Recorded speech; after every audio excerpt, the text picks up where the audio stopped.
Be angry, because then your anger is an action, not a reaction. It's something that you use skillfully without recycling so much of an angry sanskara back into your unconscious mind. It's how you have a choice that allows you to change the content of your mind, one thought, one feeling, one action at a time. It may not seem like much. This is human free will in a nutshell. This is what we have to work with. But over time, it's very powerful. From the time that Buddha created the sankalpa for liberation until the time of his nirvana, 500 incarnations. So we have time, right?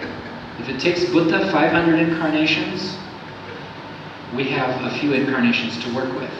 And the good news about this is, once you arrive at nirvana, once you arrive at liberation, none of that stuff ever happened. So there's no loss of time.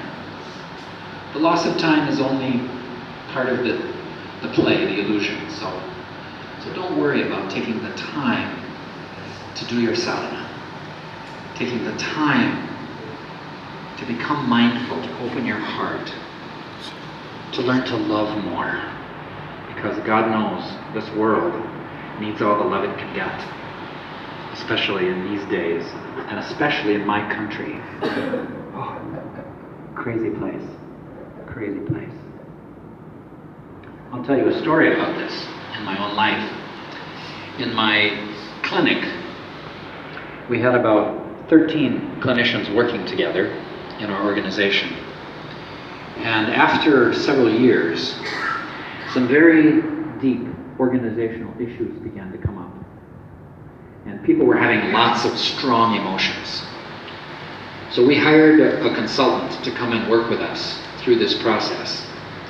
And every week we met with this person to begin to understand how our own thoughts and feelings, especially from our upbringing, were affecting our behavior in the organization. We learned a lot from that experience, particularly about the family part. There used to be one woman, for example, a social worker on our staff, who always seemed to want to pick a fight with me. She was always picking on me, and I couldn't understand what it was. Well, we discovered that we are both eldest children, and we enjoyed torturing our younger siblings. So once we learned this, when she started to do this out of habit, I would just look at her and we would both laugh. And it diffused the situation. So everything went along very well for another 7 years. Then similar issues began to arise in the organization a second time. Again, many strong emotions. And in particular, I was very angry about what was happening. And when I examined my anger, on the one hand, it was clear to me that I was right about the issues. But then I asked myself the question, is being angry in the circumstance going to solve the problem? And is it going to improve my relationships with my colleagues? And there was a clear no that came from deep in my mind. And it was very interesting because as soon as that clear answer came, the anger just dissolved. Poof, gone. So it helps to dissipate the emotional energy and momentum of those sanskaras to keep a mindful focus on the flow of those emotions. The other thing it really helps clients to do is to observe the relationship between thoughts and feelings in the process of dealing with an emotion. I usually think about emotion as having 4 components. Identify habit patterns in the flow of your thoughts that affect your mood. For example, people who are very anxious are very often thinking about their life, everything that happens in their life is a disaster, a catastrophe. It's terrible, it's horrible, it's awful. If you think that way all the time, and you define the events of your life as disasters, your only choice in life is to be a victim of your life. It's very disempowering. You give away your power to others that way. If you simply change how you think about things in a small way, instead of terrible, horrible, awful, disaster, things are simply painful or difficult or hard to manage. Those are all things you can do. You can do things that are difficult. You're all very bright, capable people, right? So just that little shift in your cognition changes how you feel. This is the basis for what we call cognitive behavioral therapy. A lot of the cognitive behavioral therapists will argue that thoughts cause emotions. That's ridiculous.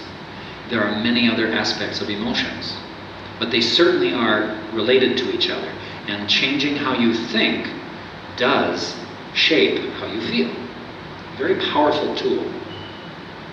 People who are thinking all the time, for example, if only I had done X, then I'd be okay. If only I were thinner. If only I were more beautiful. You know, we have all these ways of being critical of ourselves, right? If you think about it for a moment, it's mean. It's nasty. And if you think that way all the time, then you'll get depressed, right? And so that allows you to begin to do some intentional self-observation or intentional self-affirmation. To be able to say, I'm good enough, you know? I'm beautiful enough. I had a real lesson one time in what beauty is. It has nothing to do with the body at all. I was initially in my college career, I was in theater. I wanted to have a career as an actor and director. And so I was in a course in voice production. What I did not understand is that in order to do good voice production, you have to do some therapy with yourself. Because all of your emotional problems get right in here and it wrecks your ability to sing well. So it was a wonderful experience. This course went for 1 full year, and I was only able to do the part in the beginning of the year.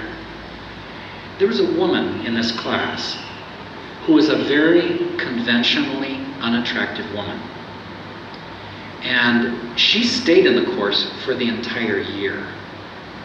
In the spring of the year, our paths happened to cross on the campus. And I was amazed.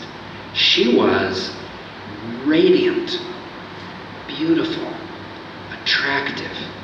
She had not changed one thing about her appearance, about her clothing, her makeup, nothing. But her whole sense of herself was transformed.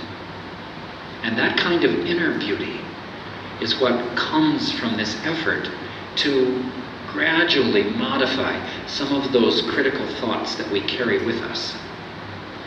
There is even a neurological substrate for that kind of thought process. Back about 1980, a bunch of neuroscientists who were doing research with functional MRI machines. You know, when they do a functional MRI study, they're always looking for what part of the brain lights up, what becomes active.